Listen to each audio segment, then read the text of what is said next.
Hello, you wonderful people, and welcome to another episode of Crime Centric. This being a show where I talk about crime dramas that I watch. For today's episode, I'm going to talk about the latest episode of Perry Mason. A lot of really interesting things went down in this episode, so let's break it down. First and foremost, let's start off with that intro. There was kind of that was interesting kind of seeing that start because obviously it's a young Alice and her mom Birdie, and they're kind of run out of gas, and they kind of have no food, no money, no nothing. A kind stranger stops by and gives them a gas, but it's like, oh, the nearest town that would have a gas station, it's not 1 gallon away, but I would like to help, basically almost like for the right price. And he looks at Alice, and I'm like, oh, please don't tell me this is going to go. And it's like, yep, which is so sad because I made the comparison because it's like, oh, Sister Alice, and there's just a whole Sister Molly situation in Penny Dreadful City of Angels, and it's like, oh, we're definitely going down that route. And so she offered her daughter up, and it's just like, oh, I was like, oh, please. I was like, don't tell me you did that. I was like, oh, shit. Because last episode, Alice said, she was like, oh, I remember some things too, Mama. And it's like, you didn't necessarily know what the hell she meant by that, because a good thing they brought that up at when they were recapping the episode at the beginning. But it's like, and at dinner she's just so quiet, and then just at points throughout the dinner you see her constantly staring at her mom, because I guess for her it was a thing of like she forgotten. I mean, to be fair, it's something super traumatic like that, of course you keep it buried, but I guess all of this kind of brought it to the surface because it's a thing of showing like her mom doesn't always have her best interest. Her mom will justify things by being like, it's for because, especially because that dude had the nerve to be like, oh yeah, like helping you guys out, oh, it's the Christian thing to do. And it's like, hooking up with someone's daughter, yeah, oh yeah, as payment for you helping them out, oh yeah, like that's definitely the Christian way and everything, so it's like, I think for her it's just more recent things with her mom. It's just kind of made her remember like, oh, like her mom doesn't have her best interests at heart. Like at the end of the day, her mom has her own ulterior motives for it. I think that's kind of what they're kind of implying, like how far her mom is willing to go. So it's just never like her mom, it doesn't care about what Alice believes, and like she doesn't believe in everything. Like Alice believes like, oh, she can hear God and that God's talking to her, trying to use her as a vessel. But it's like her mom doesn't believe that. She's like, you're okay, no one else is around, you can drop performances and stuff like that, so it's like it was interesting just to kind of see her just got constantly glaring at her mom with that. At the same time, there's the whole thing with Perry and Jim Hicks. We finally learned what all of this was about. Basically, the church, in particular, Baggertley and Seidel, basically were funneling money to basically, because they were going to buy this large amount of field, and apparently it was going to be set up for the Olympics to happen, but all that went bust, and so they were out of large amounts of money, and so this whole thing, kind of saying this kidnapping and everything, was to cover all of that up. And Hicks was kind of the money dude. Well, he was the accountant before. Well, he had connections to because he had it. He was the accountant before George ended up taking over. And so he has like the records and stuff like that. And that court scene was so damn good with Hicks on the stand and everything. Poor Perry getting like crap thrown on him. And obviously he probably didn't have, it's probably a thing of like he didn't have time to go back to the office and switch suits. But also because he's probably not, probably doesn't have that many suits. It's kind of like I kind of have to rock with this one. Probably more so the former, but it could be a combination of the two of like he doesn't have many suits plus he didn't have time to run back. But regardless, the fact of the matter is Hicks is kind of on the stand and he kind of basically breaks all this down, kind of bringing up what the church is responsible for and stuff like that. Because basically what it breaks down to is not only was the Olympics, like that land they were buying for the Olympics, a bust, they also like putting Alice on the radio was supposed to be a form of bringing in some dividends in its own right. So basically it was supposed to be a means of, if we can get her voice out there on like every radio station, then we can at least get some of that money, start recouping a lot of that money. But basically all it did was put them in double debt. And so that grand debt is the $100,000 that the ransom was all about. And obviously I love the DA being like, he's like, I mean, how can we be sure that these are real? Like, but then like Hicks is like, oh yeah, I have all the books. And and the DA's like, wait, what? It's like, oh yeah, we have them. And then like Hazel brings up the books and everything. It's almost like yeah. It's like a fist pumping moment. Like, yeah. And you see the look on his face like, I guess I have no, like, he got shut down so damn quick. And then obviously Perry jumps on it, like, how about time to redirect? And it's like, are these the books that, because Hicks had stole them just in case anything ever came out about this. It was his way, I guess, his insurance policy and everything, if everything ever came to light. So that's what this has all been about. Because the whole thing was like, he's getting his own slice to basically be paid off to, stay silent in the whole thing. But it's like, this was a victory. And it's like, hell yeah, you felt good about it. But then like Pete and Perry are talking in the bathroom, and Pete talks about the fact is that he could connect, Novak, Ennis, and Seidel. He can connect all of them because that job they worked in 1914, they all like were there at that same time. So that kind of makes it so like, oh, these are people that have prior connections. So those same people are involved in this case. So it kind of builds that conspiracy. So, and it's like, okay, I need you to stay on Seidel. He's like, I just got back from Denver, and it's just kind of like, he's like, what's that smell? And he's like, it's me, someone threw garbage on my suit. And he's like, what's happened? What's become of this city? And so that's what he's also like, oh yeah, Perry, by the way, up there, you almost look like a real lawyer. And Perry flipped him off. So even I had to admit, it was like, yo, Perry was kind of in the flow of emotions at that. And I look, he just, without saying anything, he goes over and he closes the Bible that Emily was looking at, and he covers it up because it's like, it's a little goes against the grain, because like, I'm up here trying to prove your innocence by being like, the church is bad and you're up here reading the Bible. It's like, because I guess it makes her seem guilty, like, oh, I'm trying to save my soul type of thing. So obviously the jury already has their preconceived notions, so like, I'm sure he's trying to do whatever he can to kind of help her image so they're not like, because obviously that was the whole thing. Her body language and the way she looked was just kind of implying like, oh, she looks guilty. So everyone already had their preconceived notions, just like they were just looking for any excuse to look at her being guilty. But regardless, so there's all of that. But sadly, when it comes to Seidel, Pete was following him, but then lost him. And that just sucks. Because it's like he was kind of like the linchpin, because it's like we could get Seidel, we could connect him to Ennis, and we can bring this whole thing home. But that kind of screwed the pooch. The night only got worse because for Perry, he goes over to the bar and everything, and it's like Lupe's like, okay, also by the way, you know what happens when you don't pay your taxes for like 5 years, the taxes for your home for like 5 years, the place gets put on auction, and I bought your house. He's like, what, you bought it? She's like, yeah, actually I did it 2 weeks ago, but the title finally came in today. He's like, so you weren't going to ever tell me? When were you going to even tell me? She's like, I'm telling you now. And so it's this complicated thing. He's like, you, and she's like, I literally told you the entire time, I'm going to buy your house and I'm going to bulldoze it. She's like, I literally told you over and over again. But for him, it's like, what we are. She's like, what, a couple? He's like, I knew what we were, but he's like, I didn't know you were going to fuck me when you were fucking you. I didn't know you fucked me just to fuck me. And it's like, it's this complicated thing, because like Lupe does like him, like, how far that like goes, whether it's just like a like situation, a like situation, love, whatever the case may be, she has fun with their situation.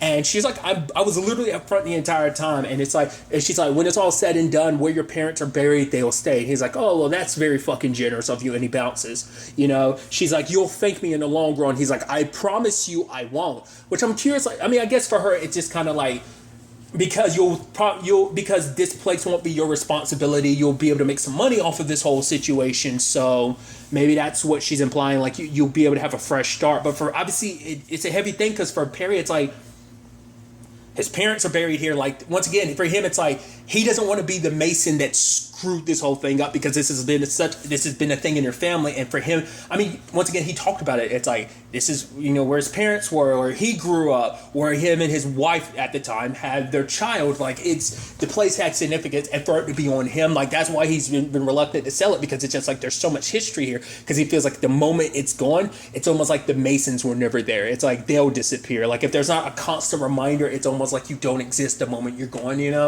So, and obviously because of this, he's already in a pissy mood. And so when Pete brought up the fact is he lost Seidel, it just, because obviously, Perry's under a lot of,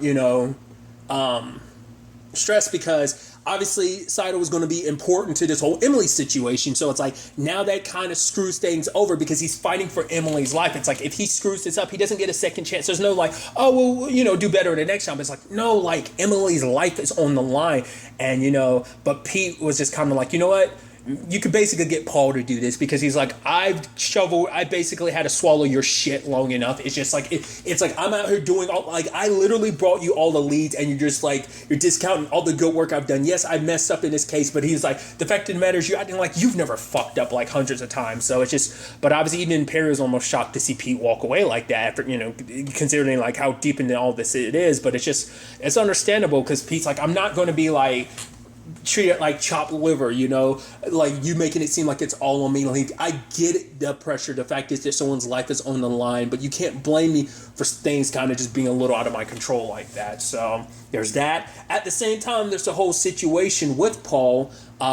He's talking to, what was that lady's name, Miss Nina? I love that whole conversation, being super flirtation. He's like, now, Miss Nina, I'm married. She's like, me too. But you know what, basically about dogs, like they get let out every once in a while or something like that. And it's just like, I don't know.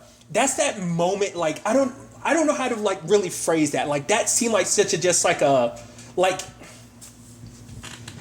that just seemed like such a, it's the weird way to say it. It feels like such a real conversation. Like, now go on now, like between old folk. That seemed like the type of like situation you see between like older black folk or something like that. Like almost like those family get-togethers and then somebody saying some shit like some, I don't know. That just, it resonated. Like I love that scene because it just, to me, it just felt like familiar. I don't know how to place that. I don't know how to put that into words, like what I mean by that, because it probably means it sounds crazy me saying that, but just I don't know how to properly put into words just how that scene just resonated for some reason. But nevertheless, Paul went to investigate, because he had gotten like a Dobson's file, and then he looks into all this stuff. He goes to like a motel, and he was trying to see if like, two people in particular were there. And the lady the manager, she was kind of like, oh, I don't keep records and stuff like that. She's like, I just look people up and down to see whether they're good clientele or not. And he's like, yeah, I bet you do, and walks away. But one of the maids, it's like, oh, they were here and they were a baby. So Perry and Paul end up joining up, and Paul ends up explaining like Enos was there as well as others, and there was a baby there. And it's like, okay, so... And he was like, yeah, it was a lady who had a lot going on up top. He was like, so, like, what? Some lady that was good. I guess it was just interesting that Perry was like, what? Some lady that was good at math? And Paul had to be like, no. The moment he said that, I was like, oh, the moment Perry was saying that, I was like, oh, I thought he meant a woman with big boobs. And it was like, oh, no, that's exactly what Paul meant, a woman. And so, and it's like, it's a Chinese woman. So it's like, okay, so... And then they go and investigate. And I love, it's like, all right, Perry's like, we go in there, you flash your badge. He's like, no, I'm not going at this as a cop. He's like, yeah, why not? He's like, because I don't have probable cause. I don't have anything to legally go in there to do that. He's like, the fact of the matter is, he's like, you got to learn that this is how I operate. Paul's like, yeah, I know how you operate. This isn't how I operate. He's like, all right, let's start this conversation over again. We go in there, you flash your badge, they'll cave in, and no, never mind, they walk in. And I also thought it was interesting.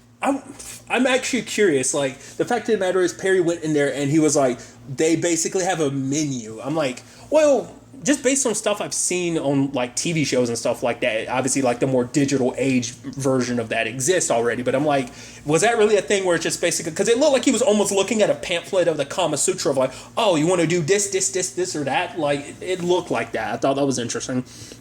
But the lady he gets isn't the lady who actually with Enos. It was someone else. But all of them were on drugs and stuff like that. And it turns out she died. The lady in particular ended up dying. So it's like, did Enos kill her? Did she just overdose? It seemed more like she just straight up died, because that's the way the lady was saying. Perry proceeds to get his ass beat because I guess they found out who he was. And it's like, oh, you're in here asking questions. Boom, boom, boom. Luckily, Paul came to save his ass. But then he stops by the morgue and he's talking to Virgil, and then like Virgil's like, oh yeah, I think she is like obviously a night worker, and he's only saying that because of the like what gonorrhea, chlamydia she has, posted needle marks. But then it's like she was taking drugs, so it's like, what would happen to a baby if a woman that was on drugs breastfed? And I was like, oh, and And so it's like, that's how Charlie died. He died from, so once again, why things kind of went out of control. Because remember, the whole conversation was the baby was kind of making a lot of noise. So someone showed up and Enos was there with a lady, and then the baby stopped making, because the baby was like hungry and being breastfed. So it's like, once again, showing you like it was an accident, the way things played out. Once again, things kind of went like sideways in the grand scheme of things.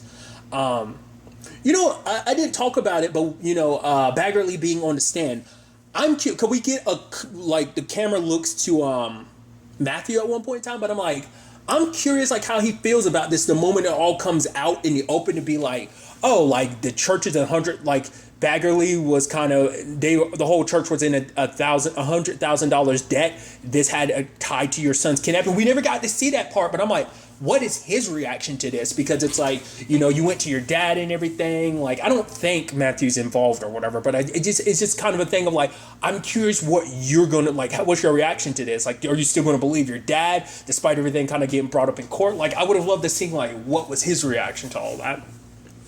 But aside from all of that, there is the, situation of, Enos meeting up with Saito, and it's like, oh, this and that, promising to let him disappear, and then Enos proceeds to stab him again and again and a ridiculous amount of times. I guess it makes sense because if he shoots him, that leaves too much evidence behind. Like, it's a bullet that can be tracked, because you would have to dig it out of him if it didn't, if it wasn't a through and through, and that could just potentially lead back to oh, it's this caliber bullet, it came from this particular gun. Like, I guess a knife is a little more efficient. I guess you could, because he ends up stealing stuff off him, so I guess it's supposed to make it look like a robbery. I guess that's more so why he did that. But regardless, so that side of things has been kind of, quote unquote, cleaned up. So that gets rid of Saito. Can't use him on the stand now. So it makes you wonder what Perry's going to do. At the same time, there's that conversation between Alice and Emily. I thought was kind of interesting, where it's like Alice is like, okay, let me tell you a secret. Basically, or was it? No, I think Emily was like, oh, tell me a secret. And Alice tells her one where it's like, oh yeah, my mom, basically a cigarette brand, was like, oh, we'll pay you $5,000 if you promote us on your radio show. And she's like, no, but her mom's all about it, kind of furthering her mom's willing to kind of do whatever because I guess for them, because they were in a position where they were so low, they had nothing, that, when you kind of grow up when you spend so much of time having nothing, you get, I guess, you're very take any opportunity to make money you can. I think it's that mentality of never wanting to go back to who and what you were before. But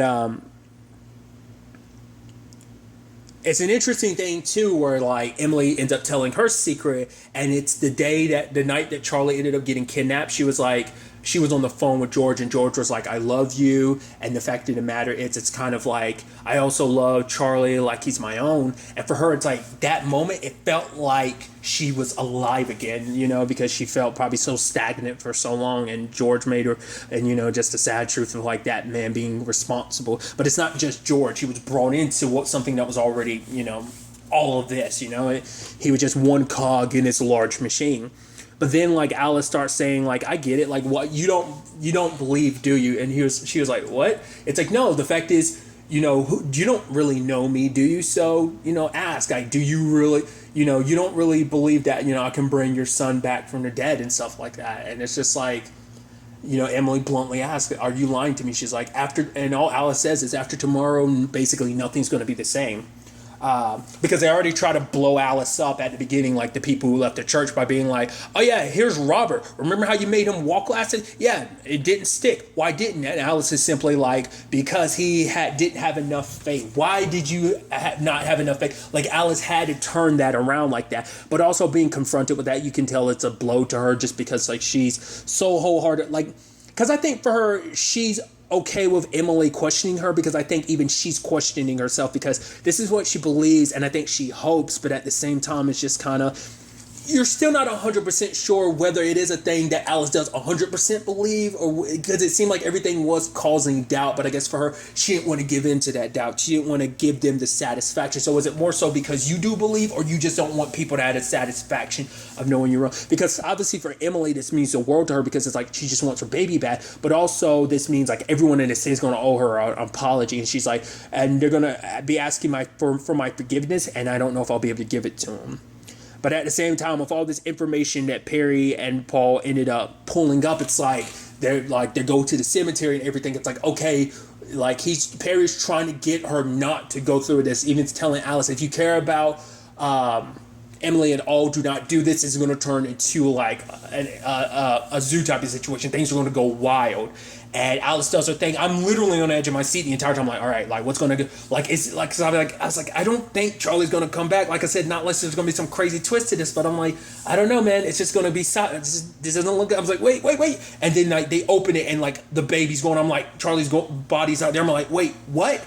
Literally everyone starts rioting. People get pushed, punched. It's just going wild. Luckily, Perry and Della were able to get Emily out of there. Alice and her mom were taken away, and as they were, like, her mom is like, it's okay. It's like, no, don't follow the bikes. Go this direction. And she's like, this is where we meant to be. I'm like, what the hell? And it's like, oh, there's a baby in the middle of the road. Oh my God, it's Charlie Dobson brought back. I was like, oh my God. And she's turning it like that. And Alice is looking like, she's like, look, Alice, this is your miracle. It's Charlie Dobson. She's like, I know what you're trying to do, but it's not going to work. She's like, basically, it's always going to be you and me. It's always been you and me, and that's what it'll always be. So kind of implying, obviously saying like her mom set this up. Her mom knew, it's like, oh, go here, because she set this up. I'm assuming at some point in time, her or someone from the church or whatever dug up Charlie's body. Now the question is, what the hell did you do with Charlie's body?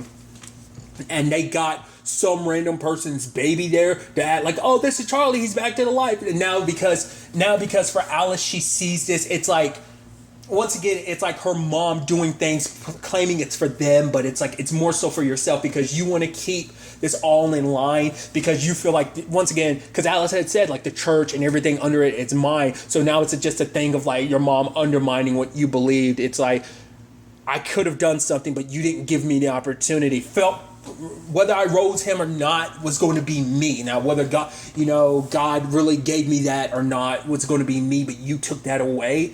Like, you're here doing it, you're being blasphemous in your own right, because in a sense that like because for one, it means she set this all up in her own right, which also begs the question, makes you, well, we know higher ups in the church. It doesn't seem like any of it's associated with Birdie being involved in all of this, but it's very distasteful what she did, which, I mean, the argument in a lot of people's cases in this show will probably be like, oh, like what Alice said was distasteful, but just Alice doesn't stick around. She just takes off running, and it's just like, what's going to become of that? Like the circus that situation is going to cause. It was already bad enough at the cemetery. Now it's going to go even wilder, because there's also probably someone they paid off for that. It's like, we're going to pay you off. You're going to like discount this baby. This isn't your baby anymore. This is Charlie. Leave it at that. So once again, showing how much the church is willing to kind of pay off people and do whatever they need to. Once again, had people within the church